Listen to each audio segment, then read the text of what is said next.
Oke, shalom, selamat sore. Kita ketemu dalam Alkitab dalam berita. Kita mau melihat dan melihat kebenaran firman Tuhan melalui berita-berita yang ada di sekitar kita. Hari ini adalah hari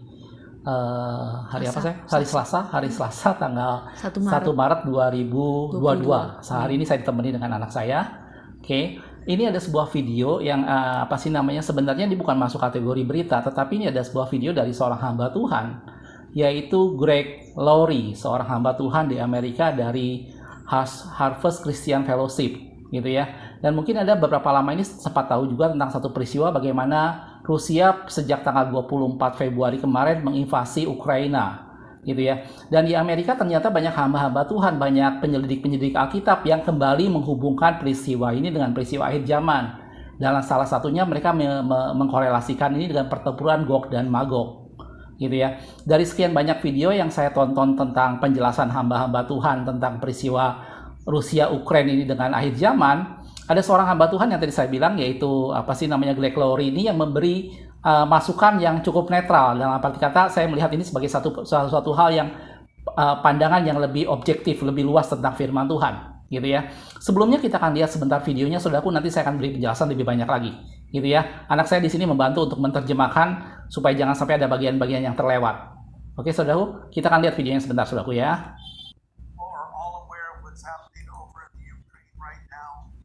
They're under attack from Russia, and people have asked the question, is there any significance to all of this prophetically? Let me pull the camera. Nah, jadi dibilang bahwa seperti yang sudah kita semua ketahui bahwa Ukraina itu sedang diserang oleh Rusia. Terus dia bilang bahwa banyak orang yang bertanya apakah ada maksud tertentu yang cukup signifikan, maksudnya yang cukup berarti terkait penjelasan ini secara teologis. I believe we're living in the last days. I believe Christ could come back at any moment. There are signs of the times the Bible tells us to be looking for. And in fact, Jesus. Nah, jadi dibilang bahwa dia percaya bahwa saat-saat ini kita sedang hidup di akhir-akhir zaman gitu, dan itu dibilang bahwa setiap sampai saat ini tuh udah ada banyak sekali tanda-tanda yang terbentuk sampai saat ini, seperti itu. It's like into labor pains in a woman who's ready to give birth. The idea being the closer they get together, the closer you are to the birth. And as we see more signs, more things happening, they're reminding us Christ is coming back again. Let's go to. Nah, jadi dia mengilustrasikan ini seperti perempuan yang sedang kesakitan melahirkan. Jadi semakin banyak, semakin sering muncul sakitnya itu berarti maksudnya semakin banyak tanda-tanda yang muncul, itu berarti membuat kita semakin lama semakin dekat kepada akhir zaman dan Kristus bisa datang kapan saja. Jadi maksudnya semakin sering tanda kesakitan itu muncul, berarti waktu bersalin semakin dekat, gitu ya. Katanya begitu ya. Okay. Matthew 24, what did Jesus say? In the last days there'll be wars and rumors of wars. So this is war on a scale we have not seen in a long time. But let me look at another thing in Matthew 24. It talks about plagues being about. Nah, jadi dia menceritakan bahwa di Matius 24 itu Yesus bilang bahwa pada akhir-akhir zaman seperti ini nanti akan ada banyak perang yang muncul, dan dia bilang dulu perang dan kabar tentang perang ya. Iya, perang dan kabar tentang perang, dan memang perang yang seperti ini kan tidak pernah lama kita tidak pernah alami sebelumnya gitu. Iya, dan selain itu juga di Matius 24 dia juga dibilang bahwa akan ada penyakit sampar dan bencana-bencana yang akan muncul. Around this in the last days, if the coronavirus is not a plague, I don't know what it is, a global plague. Also, I would add that the Bible warns of a world leader that will come. Nah, jadi dia bilang bahwa COVID yang sampai saat ini kita juga masih alami, itu dia bilang katanya itu bukan plague. Kita tidak tahu pasti apakah itu termasuk global plague maksudnya. Ya, jadi kita tidak bisa mendefinisikan apakah itu memang sebenarnya penyakit sampar yang terjadi di seluruh dunia gitu. Ya, seperti yang dibilang gitu ya. Kayak gitu. Oke. Terus dia bilang tentang pemimpin dunia. Iya, pemimpin dunia. But ultimately reveal his true colors and he's called the Antichrist. I Ini believe one of ini apa sih namanya tentang pemimpin-pemimpin dunia yang mulai punya kekuasaan dan mendominasi ya? Ya, jadi dia bilang katanya pemimpin-pemimpin yang besar itu maksudnya world leaders yang saat ini memimpin banyak negara besar itu mereka mulai menunjukkan true colors-nya, maksudnya kayak sifat alam yang Jati sebenarnya diri sebenarnya dan gitu ya. mereka mendominasi Dan ya, itu akhirnya seperti mengarah pada antikris. antikris, betul. Oke. this government overreach, imposing themselves on their people, is a sign of what is going to come later when Antichrist emerges on the scene. But let's come Ya, jadi ini pemimpin yang mulai bernafsu untuk menguasai wilayah-wilayah lain gitu Ya, ya. betul. Jadi Dan itu- dia overreach gitu dia. Ya, jadinya. dan itu apa sih namanya emerging antichrist, Ya, memunculkan antikris. pengarah pada pribadi antikris. to the situation in Ukraine. So, many Bible scholars believe in Ezekiel 38 as it speaks of Magog attacking Israel, that is modern day Russia. I could go Nah, ini nih yang penting nih. Ya, dia bilang banyak scholar banyak penggali Alkitab yang mengatakan bahwa apa sih namanya Rusia ini digambarkan seperti Magog. Ya, di Ezekiel berapa 38 tadi dia bilang gitu Iya, ya. betul. Yang kemudian menginvasi Israel. Israel. Gitu ya. talk about them for 30 minutes why they believe that's true. I happen to agree with them. But it says in Ezekiel that the Jewish people will be scattered and regathered in our land again. We know during World War II, after the Holocaust, Jewish Ya, dia bilang dalam beberapa kondisi dia sempat setuju ya. Ya, dia sempat setuju dengan peneliti-peneliti Alkitab tadi yang ngomong soal Magog tadi itu. Terus setelah itu yang keadaan di Sebelumnya di Perang Dunia Israel. Kedua Ya, sempat scatter, mereka sempat tercerai-berai. tercerai-berai, terutama juga waktu dalam keadaan di peristiwa Holocaust itu.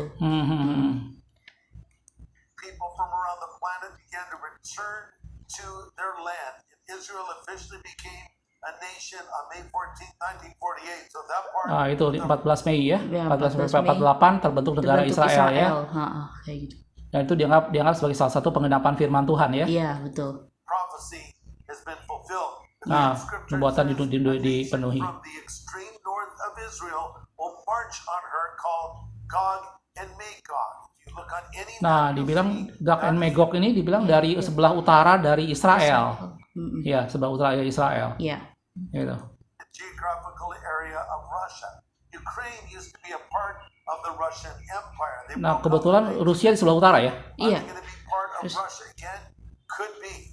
But the one thing that I think of is when I see the aggression of Russia, or Magog, if you will, it's a reminder that that's what we're going to see when Magog attacks Israel. So Jesus said, when you see Nah, jadi dia bilang maksudnya kan ini kalau balik ke sejarah Ukraina itu kan awalnya kan memang merupakan bagian dari Russian Empire itu kan, atau yang kita tahu dengan Uni Soviet itu. Jadi awalnya mereka merupakan bagian dari itu, terus sekarang kan terpisah, dan mereka kebanyakan orang Rusia juga bukan kebanyakan orang Rusia tapi mereka ingin bergabung lagi seperti itu, dan itu sama halnya seperti yang Magog tadi itu ya. Magog tadi Yang ya. Magog tadi Yang di sebelah utara yang itu ya. sebelah utara itu. Iya. these things begin to happen, freak out because you're dead. No, he didn't say that. He said, when you see these things begin to happen, look up, for your redemption is drawing near. Dia Here's the bilang bottom line. yang penting dia bilang Yesus pernah berkata bahwa kalau itu terjadi, terus Yesus berkata kamu freak out and dead, kamu ketakutan dan kemudian mati. Tentunya bukan itu. Gitu ya, tetapi lift up your face, angkat wajahmu ke atas dan lihat keselamatanmu sudah dekat. Gitu ya. Take away truth. Bible prophecies are being fulfilled in our lifetime. It seems like we're seeing more things happen and real. Nah, itu dibilang bahwa banyak sekali tanda-tanda di profesi yang ada di Alkitab itu yang semakin lama semakin termunculkan gitu, semakin digenapi. Time closer together, as the scripture said, they would be. So Semakin berdekatan, semakin menunjukkan bahwa saatnya akan semakin dekat gitu ya. what should we do? We should look up. And we should remember Nah, that we God should is look in up. control. Yang penting adalah kita tetap harus memandang ke memandang atas, keselamatanmu sudah dekat. And we've read the last page of the Bible, the last page of Revelation, and we win in the end. Let me add this. Dia bilang kita berada di bagian terakhir dari Alkitab atau dari Kitab Wahyu. Kitab Wahyu gitu ya. Kita sudah ada di zaman akhir, akhir daripada akhir zaman gitu. Dan kemudian bagian yang terakhir dia berpesan, Praying for the people of the Ukraine. They're going through a time of great suffering right now. Pray for them. Pray that God gives to our leaders wisdom. ya pesan dia apa tadi? Jadi kita Supaya kita berdoa berdoa untuk buat semua orang di Ukraina dan kita juga berdoa untuk semua world leaders, pemimpin-pemimpin Ya, itu. ya. As they're making very important decisions in the days ahead. Nah, jadi dia minta supaya kita terus berdoa untuk pemimpin dunia agar bisa membuat keputusan kayak gitu. Iya, iya, oke. Seperti itu. Oke, beritanya seperti itu, saudaraku. Oke, sayang, makasih ya. Oke. Oke. Ada lagi. Oke, saudaraku, jadi apa sih namanya? Seperti biasa, link videonya saya akan sertakan di deskripsi, jadi Anda bisa lihat videonya lebih jelas. Ini dari seorang hamba Tuhan, Greg Laurie, yang tadi saya bilang dia adalah gembala atau pendeta di Harvest Christian Fellowship di Amerika. Dan saya udah bilang tadi bahwa banyak video-video lain yang membahas secara lebih ekstrim tentang bagaimana bahwa Ukraine dan Rusia ini digambarkan bahwa Rusia yang dimaksudkan di sini adalah menghadapi nubuatan firman Tuhan dalam Yeskiel 38. Gitu ya. Dan tadi hamba Tuhan ini memberi masukan yang lebih netral bahwa kita tidak pernah tahu, tetapi yang jelas semua tanda-tanda zaman menunjukkan semakin dekat peristiwa itu semua. Gitu ya. Sebelum kita membahas lebih jauh, saya ingin kita sama-sama melihat seperti apa kata firman Tuhan dalam Yeskiel pasal 38 ini. Gitu ya. Kita akan lihat sebentar ayatnya, saudaraku. Dalam Yeskiel pasal 38 ayat 1 sampai 3 dikatakan seperti ini. Datanglah firman Tuhan kepadaku, hai anak manusia, tunjukkanlah mukamu ke Gog di tanah Magog. Jadi di sini Gog adalah raja yang menguasai tanah Magog, yaitu Raja Agung, negeri Mesek dan Tubal. Nanti saya akan tunjukkan gambar atau peta negeri Mesek dan Tubal dalam Alkitab, maksudnya pada masa Alkitab, gitu ya, pada zaman Alkitab. Dan bernubuatlah melawan dia dan katakanlah, beginilah firman Tuhan Allah. Lihat, aku akan menjadi lawanmu, hai Gog, Raja Agung, negeri Mesek dan Tubal, gitu ya. Dan itu yang menjadi banyak argumentasi orang bahwa Rusia yang dimaksud di sini adalah Gog tadi, yaitu raja dari negeri Magog, atau di sana adalah Mesek dan Tubal, gitu ya. Dan itu digambarkan Mesek dan Tubal itu adalah Rusia dan Gog di sana adalah pemimpinnya. Dalam hal ini kalau kita lihat saat ini pemimpin Rusia adalah Presiden Putin, gitu ya. Nah, di gambar ini kita bisa lihat sebentar, saudaraku. Ini adalah peta pada zaman Alkitab, gitu ya. Ini peta pada zaman Alkitab. Di sini adalah Magog itu, atau di sinilah Mesek dan Tubal, gitu, yang berada tepat di sebelah utara dari Israel, gitu ya. Dan ini semua di tanah Magog. Ini kerajaan yang ada pada zaman Alkitab. Dan kalau kita lihat sekarang ini dalam dunia sekarang, maka dia termasuk dalam wilayah Rusia ini. Ini semua masuk dalam wilayah Rusia ini, gitu ya. Ukraina atau Ukraina ada di sebelah sini, gitu ya. Sehingga banyak peneliti-peneliti Alkitab yang menghubungkan bahwa peristiwa ini berhubungan dengan Yeskiel pasal 38 tentang Raja Gog di tanah Magog, di mana dia menguasai Mesek dan Tubal. Dan ini digambarkan bahwa itulah Rusia sekarang, gitu ya. Nah, kalau kita kembali pada firman Tuhan, saudaraku, tadi saya sudah bilang bahwa seperti hamba Tuhan Greg Laurie tadi menggambarkan bahwa kita tidak pernah tahu pasti apakah memang itu penggenapan firman Tuhan atau bukan. Apakah ini berbicara soal benar-benar bicara soal Rusia mengenapi Yeskiel pasal 38 atau tidak. Tetapi yang terpenting adalah kita harus melihat bahwa dalam firman Tuhan, Yesus pernah mengatakan bahwa menjelang akhir zaman, kamu akan mendengar perang dan deru perang di mana-mana, gitu ya. Kerajaan akan bangkit melawan kerajaan, pemerintahan akan bangkit melawan pemerintahan, kata firman Tuhan.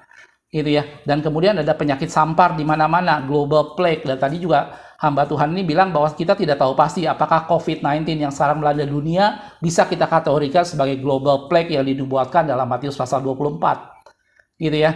Tetapi kita akan lihat sama-sama bahwa Gog di tanah Magog itu tidak hanya tertulis dalam Yeskiel pasal 38.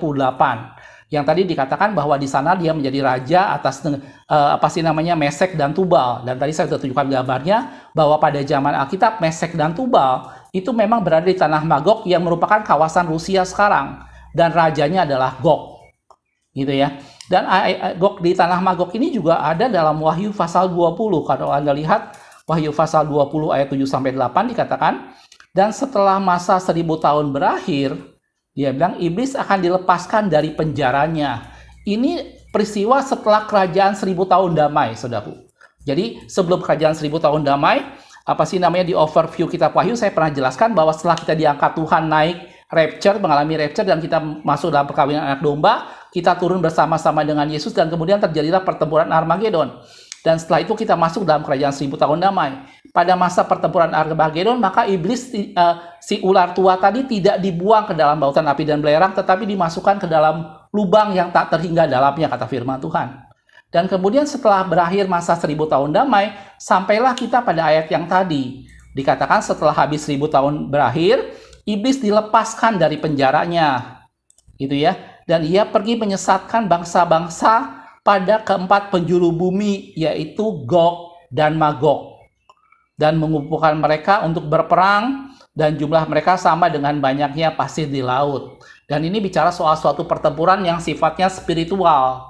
Gitu ya, di mana setelah itu dilepaskan selama kerajaan 1000 tahun damai, kemudian iblis dilepaskan dan dia menyesatkan sekali lagi dari keempat penjuru bumi, dan terjadilah yang namanya pertempuran Gog dan Magog. Gitu ya. Jadi memang dalam Alkitab kita tidak bisa semuanya mencerna secara lahiriah, saudaraku. Gitu ya. Ada banyak semuanya menjadi gambaran tentang sesuatu hal yang rohani. Gitu, sesuatu hal yang terjadi dalam alam roh. Saya kasih ilustrasi yang lain yang berkorelasi dengan peristiwa ini. Kita tahu saya pernah membahas salah satu bagian tentang Babel atau kerajaan Babilonia. Gitu ya.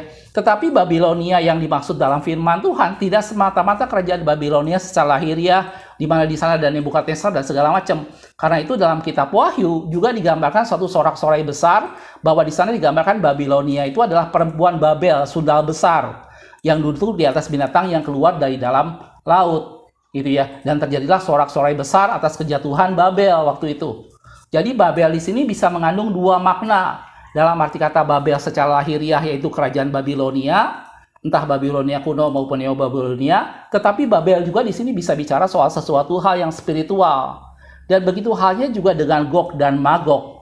Gitu ya. Kalau kita hanya memperhatikan dalam Yeskiel pasal 38, memang Magog di sana adalah menguasai Tubal dan Mesek yang adalah kawasan Rusia sekarang. Gitu ya. Tetapi jangan lupa bahwa dalam kitab Wahyu, Gog dan Magog juga digambarkan sebagai sesuatu yang spiritual. Jelas aku? Mudah-mudahan dari sini semua membuat kita bisa lebih mengerti bahwa tidak dengan mudah kita bisa mencerita sesuatu secara politikal atau secara apa yang nampak di mata. Gitu ya. Banyak perkara-perkara dalam firman Tuhan di mana nubuatan-nubuatan firman Tuhan itu terjadi secara dalam alam roh. Gitu ya. Tetapi yang terpenting, kayak kata hamba Tuhan tadi, yang terpenting adalah apabila kita melihat semuanya itu, ketahuilah bahwa saatnya sudah semakin dekat. Sama seperti perempuan yang sakit bersalin, dia bilang kalau rasa sakitnya semakin lama semakin sering, semakin lama semakin berdekatan, itu menunjukkan bahwa waktu bersalin dia semakin dekat. Gitu ya. Begitu juga apabila kita melihat banyak tanda-tanda zaman yang terjadi semakin sering, maka itu menunjukkan bahwa kedatangan Kristus sudah dekat. Terus tadi hamba Tuhan bilang, apakah kita harus duduk dengan putus asa dan kemudian kita menyerah begitu saja? Tidak. Tetapi mari kita angkat wajah dan lihat bahwa keselamatan sudah lebih dekat. Kita akan lihat ayatnya, saudaraku, di dalam Lukas 21 ayat 28 dikatakan, apabila semuanya itu terjadi, bangkitlah dan angkatlah mukamu, sebab penyelamatanmu sudah dekat. Jelas aku? Dari sini kita ingin sama-sama melihat bahwa peristiwa yang terjadi di dunia saat ini tentang bagaimana Rusia kemudian menginvasi Ukraina sejak tanggal 24 kemarin, dan kemudian dunia mencoba menggambarkan bahwa ini menjadi pemicu timbulnya perang dunia ketiga, gitu ya. Dan kemudian orang di Indonesia mulai banyak mencari-cari apa kira-kira dampaknya buat Indonesia, sampai ada orang yang memprediksi bahwa ternyata Ukraina adalah salah satu pengimpor gandum terbesar buat Indonesia, sehingga diprediksi Indonesia akan mengalami kenaikan harga mie dan roti karena gandumnya diimpor sebagian besar dari Ukraina, gitu ya. Dan dari ini semua saya ingin sama-sama kita melihat bahwa kita tidak perlu dengan mudah menafsirkan ini sebagai satu peristiwa akhir zaman, tetapi juga kita harus melihat bahwa semuanya ini adalah tanda menuju pada akhir dunia ini. Ini merupakan tanda bahwa Kristus akan semakin dekat. Gitu ya. Dan bagian kita adalah mari kita berjaga-jaga, mari kita lebih dekat pada Tuhan dan angkat wajah kita, dan keselamatan itu sudah lebih dekat, dan Dia Kristus akan sebentar akan datang. gitu ya. Terlepas dari apakah Rusia menggenapi Yehezkiel pasal 38 atau tidak, Anda dan saya kita tidak tahu. Tetapi yang kita tahu pasti bahwa Kristus berjanji bahwa Dia akan datang kembali menjemput Anda dan saya, dan saatnya sudah semakin dekat. Gitu ya. Bagian kita adalah mari perhatikanlah dengan seksama bagaimana cara kita hidup. Apakah kita hidup seperti orang arif atau seperti orang bebal? Dan yang penting pergunakanlah waktu yang ada, karena waktu-waktu ini adalah jahat. Jelas aku? Mudah-mudahan dari video yang sederhana ini bisa memotivasi Anda semua untuk mari kita lebih dekat pada Tuhan, mari kita semakin mengenal Dia, mari kita semakin bergaul dengan Dia. Dan biarkan pada saat Dia datang kembali buat yang kedua kalinya, kita didapatinya setia, kita didapatinya dengan iman dan tanpa cacat atau kurut yang serupa itu. Jelas aku? Makasih sudah menonton, kita ketemu di video berita berikutnya. Aku melihat, aku memandang, aku memperhatikan, dan menarik satu pelajaran dalamnya. Tuhan Yesus memberkati.